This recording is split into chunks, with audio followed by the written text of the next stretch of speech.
आज आपण अशा मंदिरात आलो आहोत जिथे कोणतीही मूर्ती नाही तरी सुद्धा भाविकांची गर्दी असते। तर इथे रहस्यमयी 9 नागांच्या शिल्पांची पूजा केली जाते आणि या मंदिरावरूनच या गावाचं नाव पडलं आहे।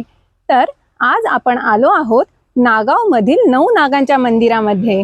अलिबागहून रेवदंडा मुरुडच्या दिशेने जाताना नागाव हायस्कूल पार केलं की रस्त्यालगतच हे स्वयंभू 9 नागांचं मंदिर दिसतं। निसर्गाच्या कुशीत शांतपणे विसावलेलं हे एक अद्भुत देवस्थान आहे। असं म्हणतात की पूर्वी या गावाचं नाव नागग्राम होतं, पण इथे सापडलेल्या या 9 नागांच्या शिल्पांमुळे या गावाला पुढे नागाव हे नाव पडलं। या मंदिराचं सर्वात मोठं वैशिष्ट्य म्हणजे येथील 9 नागांच्या मूर्ती या स्वयंभू मानल्या जातात। म्हणजेच या मूर्ती कोणत्याही माणसाने घडवलेल्या नाहीत, तर त्या स्वतः प्रकट झालेल्या आहेत। प्राचीन काळी या ठिकाणी खोदकाम सुरू असताना अचानक जमिनीतून 9 नागांची शिल्प सापडली। स्थानिकांच्या मते ही शिल्प म्हणजे नवनाथांचं दिव्य रूप आहे। मंदिरात एकूण 9 नागांची पाषाणात कोरलेली शिल्प आहेत आणि 10वं शिल्प हे रक्षकाचं आहे।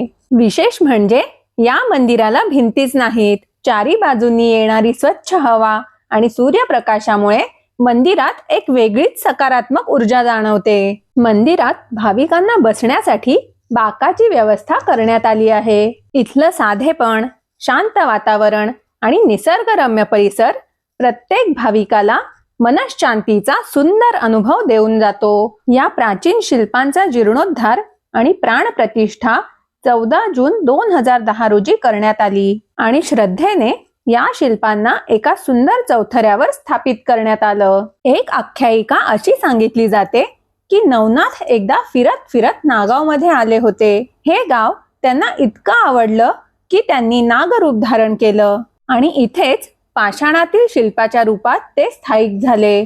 आजही सोमवार, गुरुवार आणि नागपंचमीला इथे भाविकांची मोठी गर्दी पाहायला मिळते। या मंदिराची पूजा अर्चा आणि देखभाल सध्या गुजर कुटुंब करत आहे। या मंदिरात सर्वत्र सुंदरपणे बांधलेल्या घंटा भाविकांचं लक्ष वेधून घेतात। भक्त इथे श्रद्धेने नवस बोलतात आणि नवस पूर्ण झाल्यावर देवाला घंटा अर्पण करतात। म्हणूनच मंदिरात असंख्य घंटा पाहायला मिळतात आणि या घंटांनी सजलेलं मंदिर आणखी नयनरम्य आणि भक्तिमय दिसतं। मी सुद्धा या पवित्र 9 नागांच्या शिल्पांची मनोभावे पूजा केली आणि श्रद्धेने शिल्पांभोवती प्रदक्षिणा घातली।